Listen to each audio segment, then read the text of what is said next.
كل سنة وانتم طيبين ورمضان كريم. كالعادة أسئلة كتيرة قوي أو إشاعات كتيرة بتخلينا نوقف حاجات مهمة في الأدوية. هرد عليها بسرعة.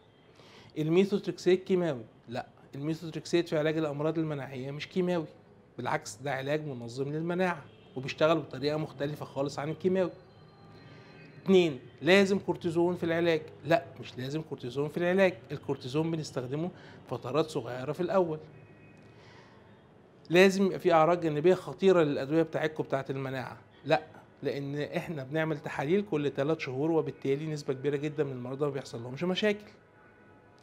لازم ان احنا ناخد مسكنات على طول وكورتيزون على طول وده هيضعف عظمنا؟ لا، مش صحيح. الادويه دي لها دور في المرحله الاولى من العلاج وبعد كده بنوقفها. وما تنسوش ان مهم جدا انك ما تزهقش من العلاج.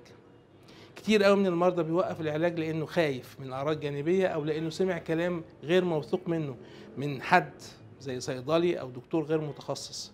ما تعملوش كده، وافتكروا البيت اللي هقوله لكم ده: العبد ذو ضجر والرب ذو قدر والدهر ذو دول ورزق مقسوم والخير اجمع في اختيار خالقنا وفي اختيار سواه اللوم والشوم.